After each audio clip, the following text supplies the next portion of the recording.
Një mashtrim i përgatitur në qarqet e shërbimit sekret të Serbisë u shpërnda nëpër mediat e Serbisë dhe ato përtej saj.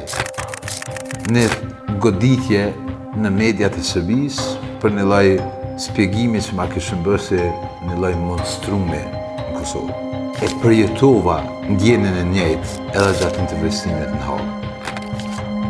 Nuk e pata mbështetjen e domosdoshme institucionale. Te kalimi i kësaj periudhe besoj që tregon se vërteta ka triumfu.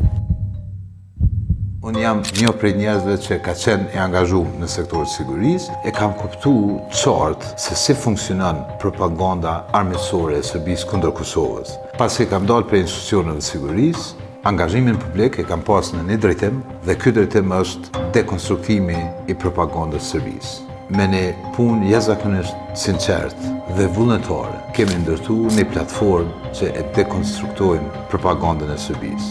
Shumë kemi marrë duart trokitje. Shpresoj se tjerët do ta marrin në mbështetjen për të vazhduar një fushat të tillë. Çka ka më ndodhur në 10 vitet e ardhshme në Kosovë, në rajon, me Serbinë dhe trazirat që pritet ndodhin atje, me përfundimin e luftës në Ukrainë dhe me shpërthimin e trazirave që mund ndodhin në Rusi, me problemet dhe konfliktet që janë të vazhdueshme në lindjen e mesme dhe atë që do të mbetet me Iranin. Sikurse edhe krizën në Kinë, besoj që mund të shohin një parashikim goxha të saktë. Siguria është kthyer në temë përditshme çdo kënd dhe me secilin.